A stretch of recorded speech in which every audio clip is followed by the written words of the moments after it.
Hej Katrine, det er mig og Sean. Tro på os. Iben Mondrup, hun er en dansk-grønlandsk forfatter. Hun bruger ofte temaer som identitet og familie og kultur til sine værker. Hun har også skrevet her romanen Tabita, som er udgivet i 2019, og den har vi så læst.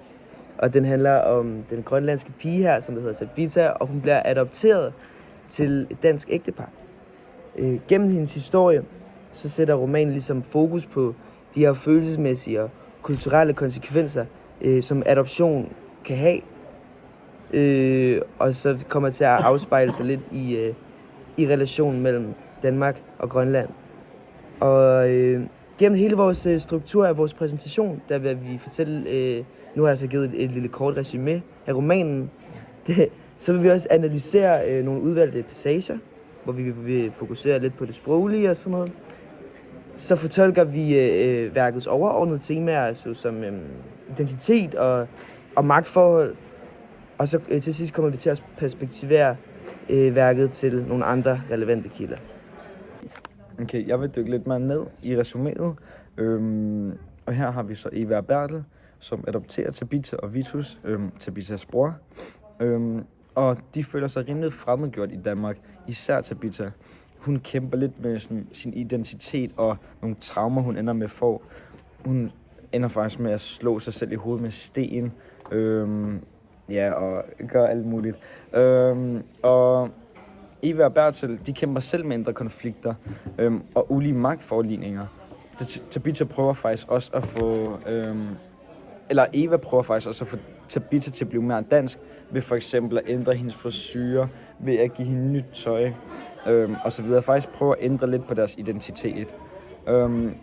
Og i slutningen, der ser vi også lidt, hvordan Tabitas historie viser, hvordan adoptionen påvirker hendes liv, både på et godt og ondt. En fortolkningshypotese, og her mener vi altså, at romanen Tabita skiller de svære følelser og udfordringer, der følger med adoption, og hvordan det kan være med til at føre til tab af identitet og kulturforskel mellem Grønland og Danmark. Gennem Tabitas oplevelser viser Mondrup, at adoption ikke altid er en kærlig redning, men også nogle gange kan være en måde at udøve magt på.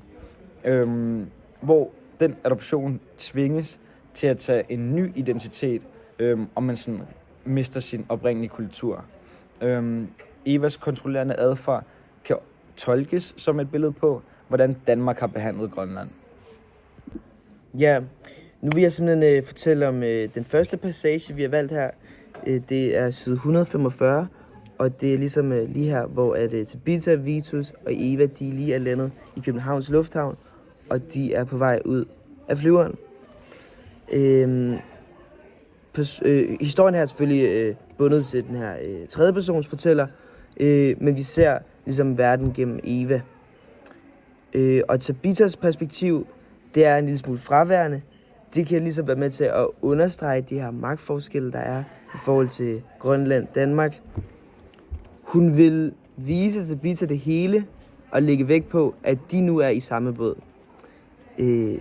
Det citat fra den her passage, det viser rimelig tydeligt, det er Eva, der bestemmer. Hun bestemmer, hvordan Tabita hun skal opleve verden nu. Der er ikke så meget der. I forhold til dialog og sprogtone, så Eva, ja, som jeg lige har sagt, hun taler ned til Tabita hele tiden. Hun siger for eksempel, det træer, det troede du nok ikke var. Den nedladende tone, den viser også, hvordan Tabita virkelig bliver fremmedgjort. I forhold til symbolik, så har vi ligesom træerne i hele den her passage. Det symboliserer lidt det nye og ukendte i Danmark. Træer findes der ikke på Grønland, så det er rimelig ukendt for Tabita. Det er noget, hun lige skal vende sig til. Og så er der også de her folk i vinduerne, som Tabita får øje på. Hun forestiller sig jo lidt, at de kigger ned på hende og siger god aften. Og det viser også hendes forsøg på at forstå det her nye sted, men at hun egentlig ikke gør det. Så min konklusion af det her, det er, at den her passage, den ligesom den projekterer den her adoption Ikke kun som en kærlig slags redning, men også i forsøg på noget kontrol og noget tab af kultur og sin identitet. Eva, hun er lidt symbolet på Danmark, som tager over Grønland, gør lidt, hvad man vil. Hun er ligesom, Eva er kontrollen, og så Tabitha er ligesom hende her, som der bliver kontrolleret. Og der kan man sige, Tabitha har jo stadig sit grønlandske sprog. Det er hendes måde ligesom at holde fast i sin kultur, men det kommer selvfølgelig ikke uden nogle konflikter. Så det jeg prøver at sige, det er, at den her passage, den minder os ligesom om, hvordan Danmark har behandlet Grønland. Man har taget noget fra nogen og forventet, at de har skulle tilpasse sig det her, og så har man set, at det har været rigtig svært. Det har ikke været så nemt, som man bare lige har troet til at starte med. Yes, så nu vil jeg snakke lidt om de forskellige symboler, der er med. Og her har vi for eksempel Tabithas dukke, som kunne være med til at symbolisere hendes tab af barndom. Den repræsenterer både hendes forsøg på at holde fast i noget trygt og i noget kendt i hendes verden. Dukken så senere forsvinder, understreger det sådan lidt hendes følelse af at miste sig selv. Og så har vi også hende af Tabitha, der spejler sig og reflekterer sig meget og sådan rundt i andre, sådan, og det kunne også være med til at vise, at hun er i gang med at miste sin identitet og sådan spejler sig lidt i andre, prøver at blive lidt mere som de andre, frem for at forstå, hvem hun egentlig er. Og så har vi også selvfølgelig noget med magtdynamik og kontrol, og det er i hvert fald et centralt tema her i den her tekst. Og det er med til at vise, hvordan magtforholdene mellem adoptionsforældre kan være, især for Tabitha. Altså Eva, hun udøver dominerende kontrol over Tabitha og forsøger at forme hende efter sine egne ønsker. Jeg har faktisk også et citat her,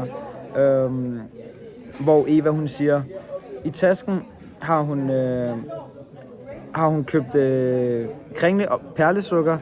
Det elskede hun som barn. Så altså man kan sige, ja, det er måske en sød gerning af Eva, som køber ting, hun kunne lide som barn, og giver dem til Tabitha. Men man kan også lidt se det som om, at hun prøver at sådan forme hende efter, hvordan hun var. Vi hører også tidligere, at hun har været til frisøren med hende, for hun kunne se mere dansk ud, eller ligne de danske piger mere.